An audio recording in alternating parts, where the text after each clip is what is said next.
بسم اللہ الرحمن الرحیم۔ ہرکل اگلا قدم اٹھانے سے پہلے جوتشیوں اور نجومیوں سے پوچھتا تھا کہ اسے یہ قدم اٹھانا چاہیے یا نہیں، اور اگر اٹھانا ضروری ہے تو اس کے لیے کون سا دن اور کون سا وقت موزوں ہوگا۔ اس نے دربار منعقد کیا اور حکم دیا کہ اس کے نجومی کو حاضر کیا جائے۔ نجومی پیغام ملتے ہی دوڑا آیا اور ہرکل کے سامنے جا کر آداب بجا لایا۔ وہ خوش ہو رہا ہوگا کہ ہرکل اس سے اب پوچھے گا کہ اب ستاروں کا حساب بتا کہ میں کہاں جاؤں، لیکن ہرکل کی آنکھیں کھل گئی تھی۔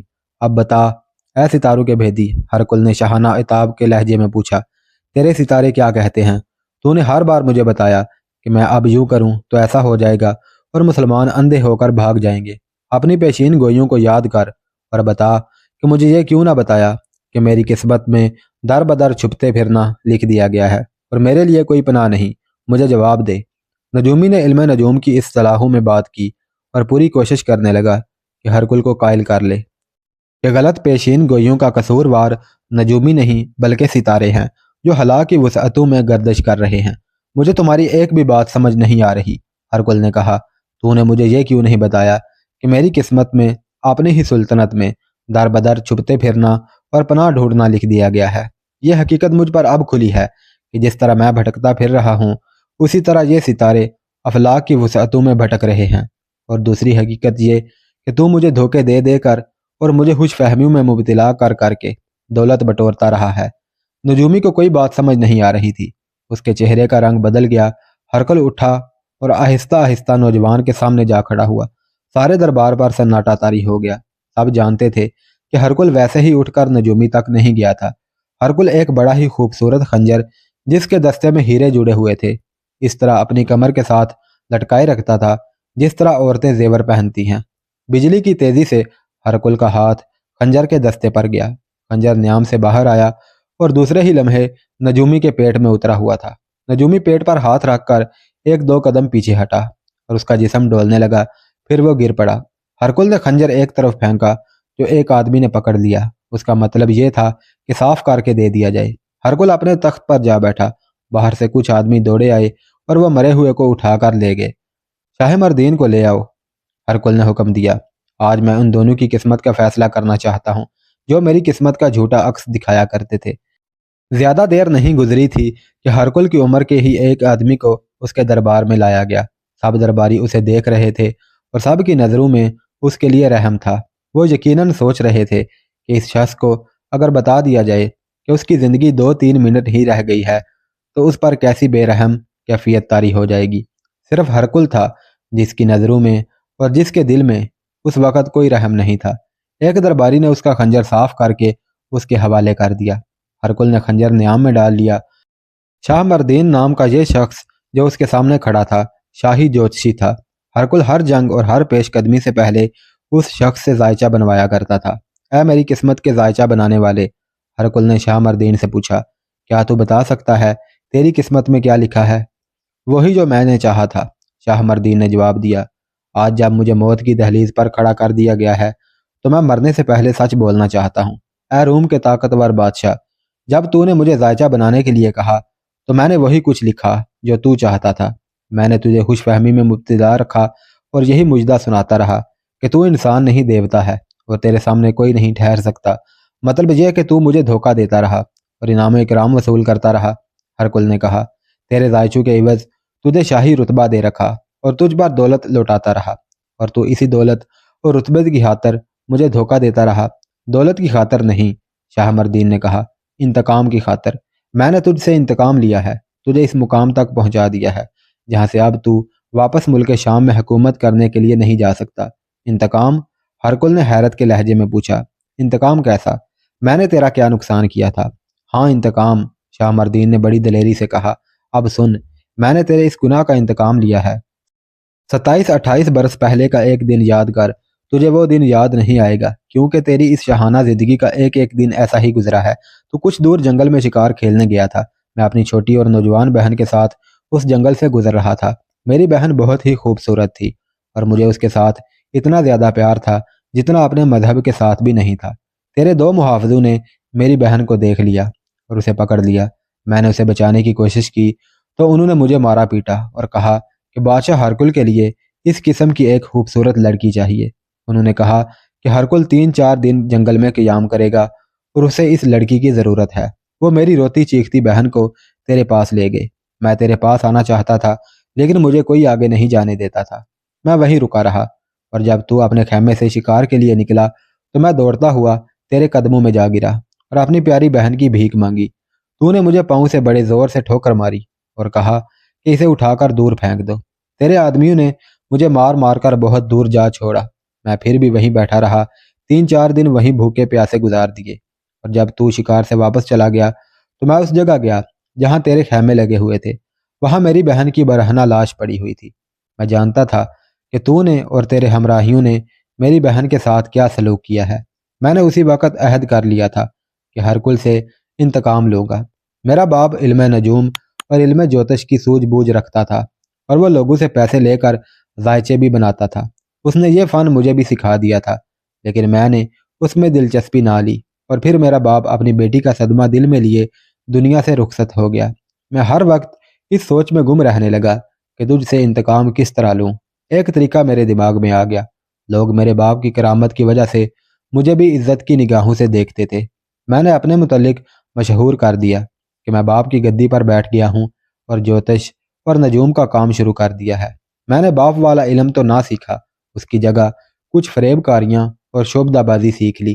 میری شہرت پھیلتی گئی اور میں ضرورت محسوس نہیں کرتا کہ تجھے یہ بتاؤں کہ 7-8 برس بعد میں نے کس طرح تجھ تک رسائی حاصل کی اور تو نے مجھے اپنے محل میں رکھ لیا۔ میں نے انتقام لینا شروع کر دیا۔ ہرکل بڑا ہی ظالم اور درندہ صفت حکمران اور جرنیل تھا۔ درباریوں کو توقع یہی تھی کہ ابھی ہرکل اٹھے گا اور شاہ مردین کو اسی طرح پیٹ میں خنجر گھوم کر قتل کر دے گا جس طرح اس نے نجومی کو قتل کیا تھا۔ لیکن مورخ لکھتے ہیں کہ عجیب بات ہوئی کہ ہرکل بت بن گیا تھا اور آنکھیں پھاڑے شاہ مردین کو دیکھے جا رہا تھا، غالباً اس لیے کہ اس کے منہ پر کبھی کسی کو سچ بولنے کی جرت نہیں ہوئی تھی۔ اس حالت میں جب کہ شکست کھا کر بھاگا بھاگا پھر رہا تھا، اس کے دربار میں کنیز اور 2-3 شہزادیاں موجود تھیں۔ منظر وہی بنا ہوا تھا جو اس کے محل کے دربار میں بنا کرتا تھا۔ شہزادیاں اور کنیزیں بھی شاہ مردین کو حیرت اور دلچسپی سے دیکھ رہی تھی۔ اے ہرکل، شاہ مردین کہہ رہا تھا، اپنے آپ کو طاقت کا دیوتا سمجھنا چھوڑ دے اور یہ بھی دل سے نکال دے کہ رعایا کی بہنیں اور بیٹیاں تیری ملکیت ہیں اور سب تیرے حکم کے غلام ہیں۔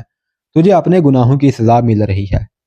میں نے تجھے اسی طرح اپنی بہن کی بے عزتی اور موت کا انتقام لیا کہ بڑے ہی دلکش اور طلسماتی ذائچے تیار کر کر کے تجھے دکھاتا رہا، اور دوسرا کام یہ کیا کہ اس نجومی کو جسے تو نے ابھی ابھی قتل کیا ہے میں نے اپنے ساتھ ملا لیا، اور مجھے جو دولت تجھ سے ملتی تھی وہ میں آدھی اس نجومی کو دے دیتا تھا۔ اس کے عوض میں اس سے یہ کام کرواتا تھا کہ وہ تجھے کسی خطرے سے قبل از وقت خبردار نہ کرے، بلکہ ایسی پیشین گوئیاں تیرے کان میں ڈالتا رہے کہ تو آگے ہی آگے خطرے کی طرف بڑھتا ہی چلا جائے اور تباہی کی کھائی میں جا گرے۔ آج اپنا انجام دیکھ لے۔ میں جانتا ہوں آج کا دن میری زندگی کا آخری دن ہے۔ میں چاہتا ہوں کم از کم ایک صحیح اور سچی بات تیرے دماغ میں ڈال دوں، شاید اس سے تیرے دن پھر جائیں۔ بات دانش مندی کی ہے، اور وہ یہ ہے کہ ہر انسان کی قسمت اس کے اپنے ہاتھ میں ہوتی ہے۔ نجومی اور جوتشی لوگوں پر نشہ طاری کر دیا کرتے ہیں۔ یہ نشہ انسان کے دماغ کو اور جسم کو بھی بیکار کر دیتا ہے۔ کامیاب وہ ہوتا ہے جس نے اپنے پیدا کرنے والے پر اور اپنے آپ پر اعتماد اور بھروسہ کیا۔ ذائچے اور پیشین گوئیوں کے سہارے چلنے والے اسی انجام کو پہنچا کرتے ہیں جس انجام کو تو پہنچ گیا ہے۔ دیکھ لے، عرب کے بدو اور گدڑیے ایک طاقت بن کر تجھے شکست پر شکست دیے چلے جا رہے ہیں، اور تو پناہیں ڈھونڈتا پھر رہا ہے۔ اٹھ اور مجھے اپنے ہاتھوں قتل کر دے۔ میرے قتل کرنے سے پہلے میری ایک سچی پیشین گوئی سن لے۔ زندگی میں پہلا ذائچہ تیار کیا ہے جو ہر لحاظ سے صحیح اور سچا ہے۔ مرتے مرتے میں تیرے ساتھ ایک نیکی کرنا چاہتا ہوں۔ میرا ذائچہ کہتا ہے کہ اب تو کبھی شام میں نہیں جائے گا، اور تیرا ٹھکانہ مصر ہے جہاں تیری قوم کی حکومت ہے۔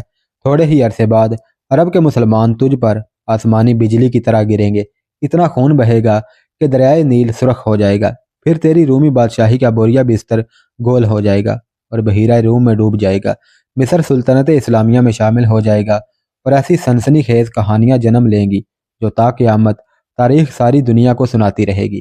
تو چاہے تو مجھے ابھی قتل کر دے، چاہے تو مجھے قید خانے میں ڈال دے۔ اگر میری پیشین گوئی غلط ثابت ہوئی تو مجھے قتل کر دینا، یا صحیح ثابت ہوئی تو مسلمان مجھے رہا کر دیں گے۔ شاہ مردین خاموش ہو گیا۔ پورے دربار پر خاموشی طاری ہو گئی۔